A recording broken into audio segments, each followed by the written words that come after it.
Okay, the problem we have been given to analyze has to deal with some athletes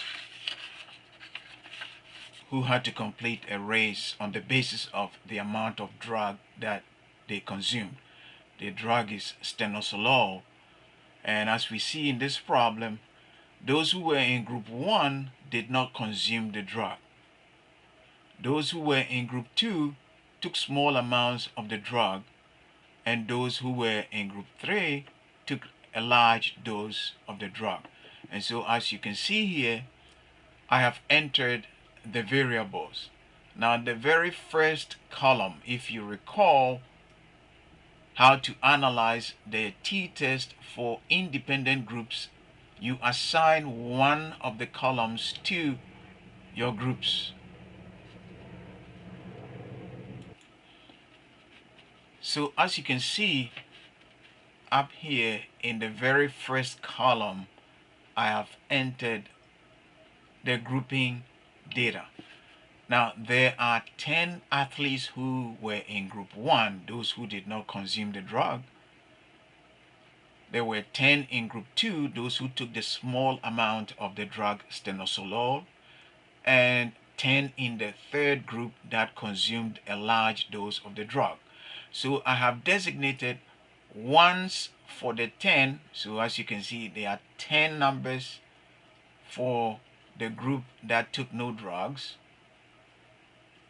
There are 10 for 10 who were in the small amount of the drug group, and then the last group, there were 10 there.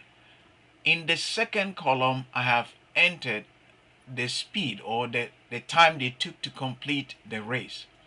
So as you can see, the first person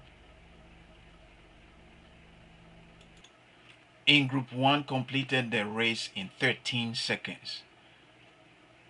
The other person completed the race in 11 seconds, and so on to the last one who completed it in 12 seconds. Then the first person in group 2 did it in 17 seconds all the way to 21 seconds. And the first person in the group that consumed a large dose of the drug completed the race in 26 seconds, and the last person completed it in 27 seconds. So these are the data I've entered side by side in the SPSS worksheet. Note that I am in the data view. It is highlighted at the bottom left corner in yellow. Now, as you know, when you enter any variable in SPSS, in the data sheet is going to be giving the name VAR0001. It is a default name that has to be changed to reflect the name that is applicable to the problem you are working on. So for us to do that, you go to the variable view, and as you can see, I've already done that, but I am just letting you know that there is the need for you to change the variables to reflect what you have entered in SPSS. So to do that, you go to the variable view. If I click it, it comes up, and before I type the group here, it was VAR00001, but I need to change it. So for me, the group is a better reflection than a default name. So I typed groups here, and then I came under label and I typed drug groups. Now here you cannot type with spaces in the name column, but you can type with spaces under the label column. So I typed drug groups. The next thing was to define my variable. So if you click here, this is what I did. I typed 1 here to represent the group, and then the label I gave was group 1. Then I click add to put it at the bottom here. Then I typed 2, and the label was group 2, and I clicked add to put it at the bottom here. And then the last one was group 3, so I typed 3, I typed group 3, and then click add. So just to show you with a demonstration, if I had, say, 4 groups, I would have typed 4 here, and I'll give a name group 4.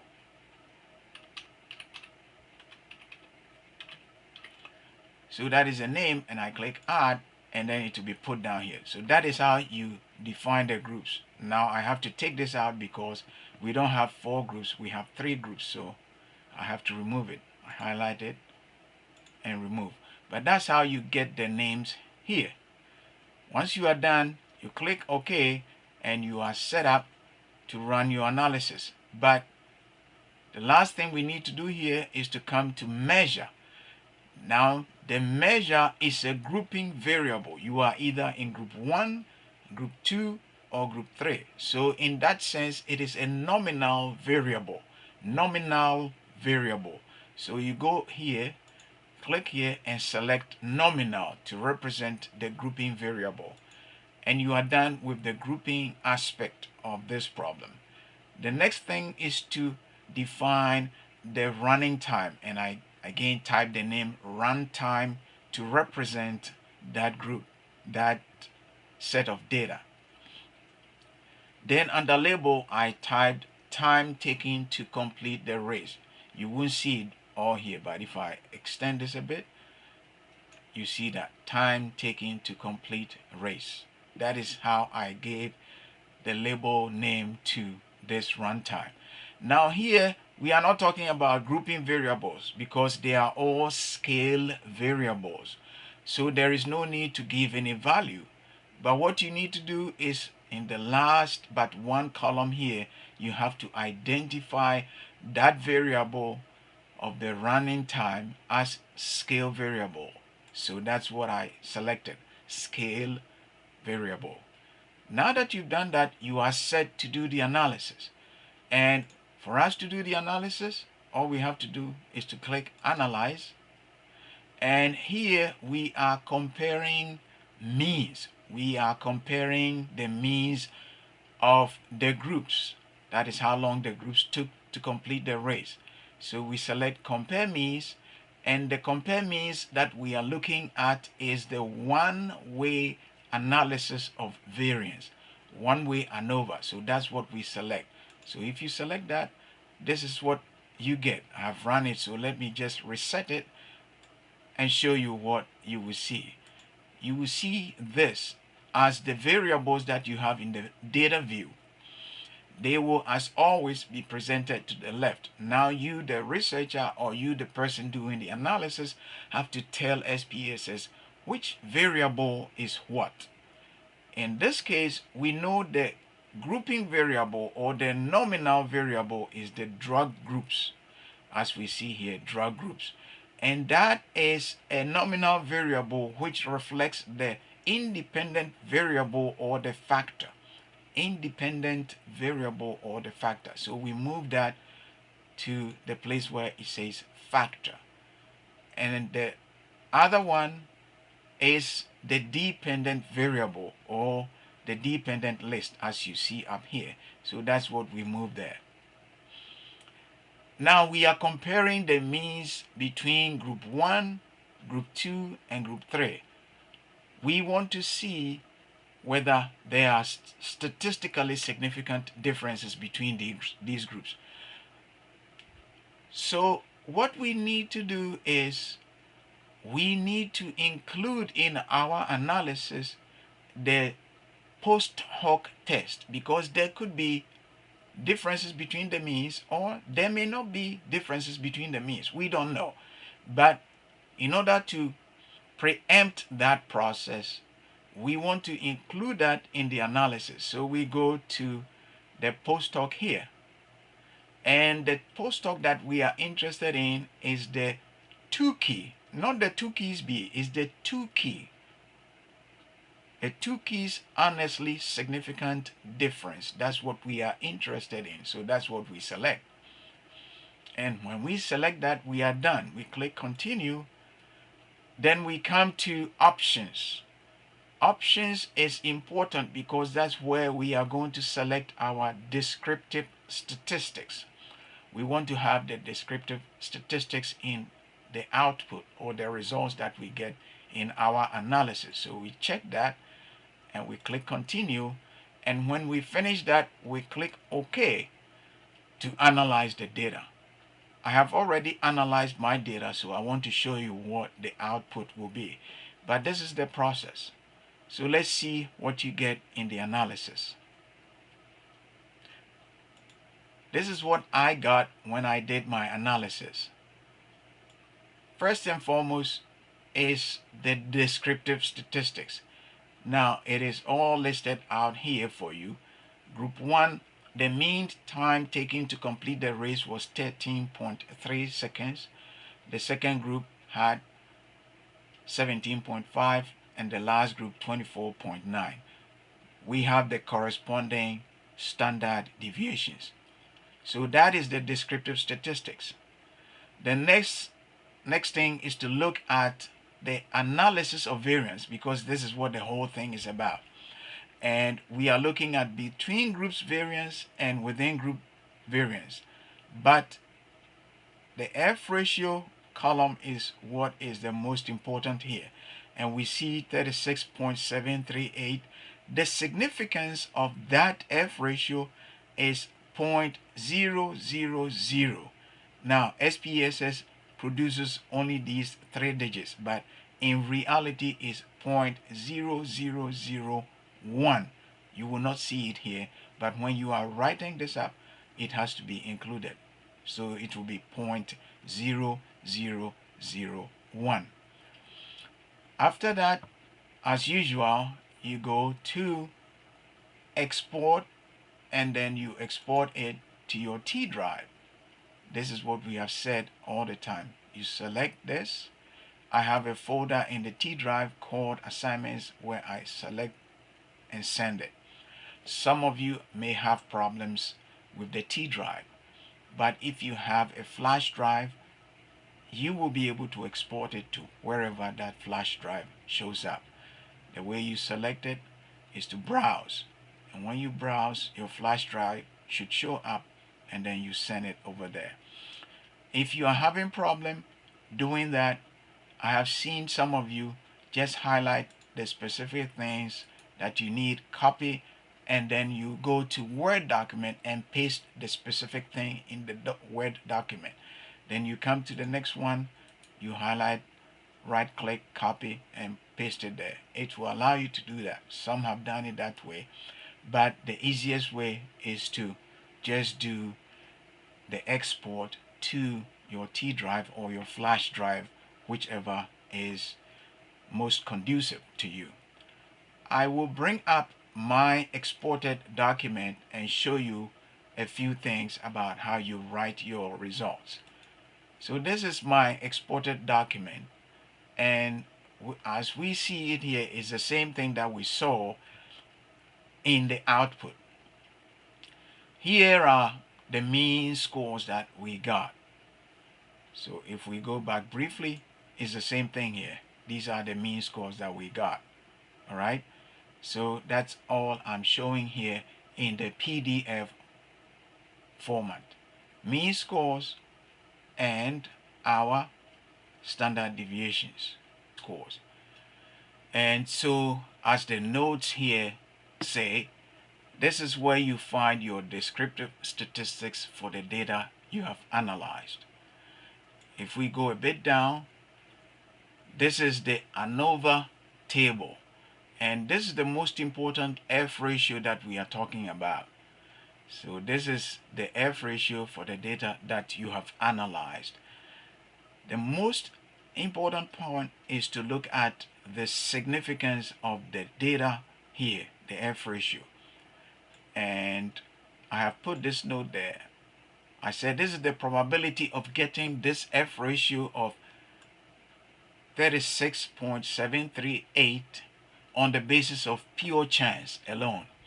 If the probability is equal to or less than the alpha level probability of 0.05, then the F ratio is statistically significant. So as we can see here, this probability is statistically significant because it is less than the alpha level probability of 0.05. What this means is that there are real differences in the time taken by these, at least in the different groups to complete the race. Had this probability been greater than 0.05, then one would have to conclude that there are no differences in the time taken by these athletes to complete the race. But fortunately, as we see it in this case, there are real differences in the time taken to complete the race.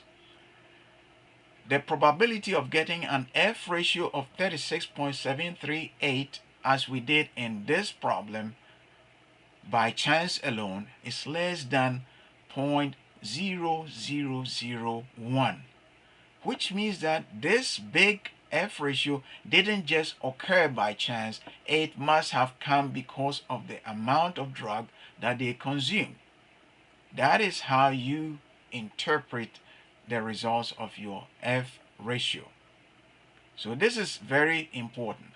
The F ratio is tested for the likelihood of this happening out of pure chance. And we say the likelihood of this happening just by fluke is less than 0.0001%.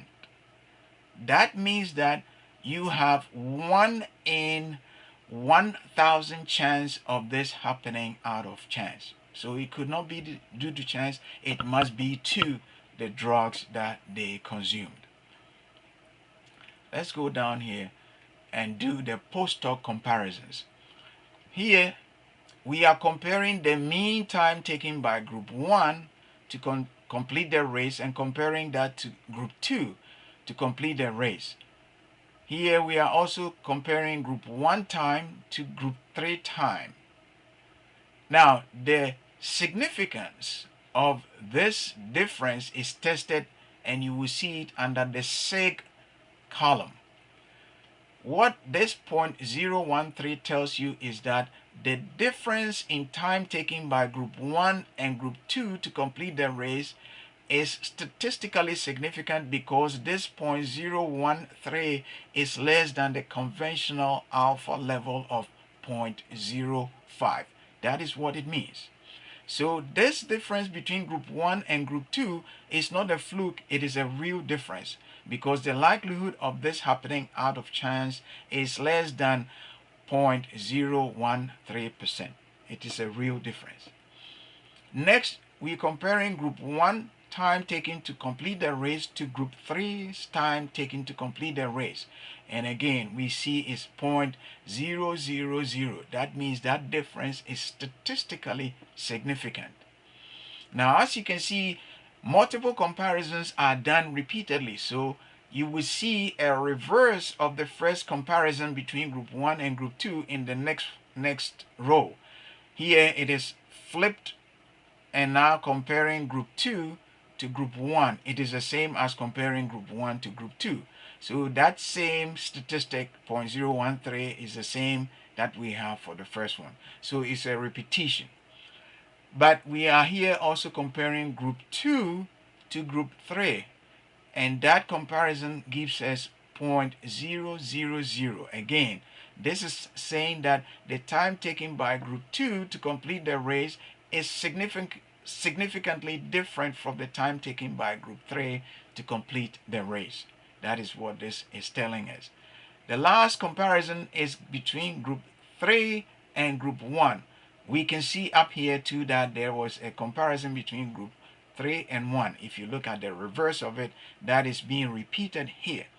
So group 3 and group 1, that was 0.0001. That tells you that the difference in time taken by group 3 to complete the race compared to group 1 to complete the race is statistically and significantly different from each other. The last comparison is between group 3 and group 2, and there too you see that it is statistically significant. So the note here says this is where you check to see whether the comparison between the means of the groups or conditions was statistically and significantly different. And as we can see in this example, all the differences that we looked at were statistically and significantly different. So I put out here at the bottom that for you to write the results of the analysis, you have to say the following. you have to say the analysis showed a statistically significant difference in the time taken by the different drug groups to complete the race. And that we know from the very first ANOVA summary table. If we go up here, this is where we get the ANOVA summary table. This is the F ratio, and we know it is statistically significant, telling you that there are differences, real differences, between the time taken by group 1, group 2, and group 3 to complete the race. But having said that, this is the overall analysis. This is what in some textbooks is referred to as the omnibus F ratio. It is statistically significant.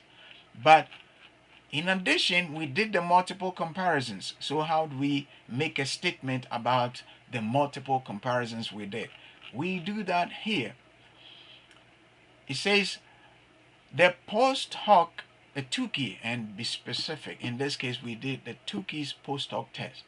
Also showed statistically significant differences between times taken by group 1 and group 2 to complete the race, group 1 and group 3, and group 2 and group 3 to complete the race. So that is referring to the multiple comparisons that we did here.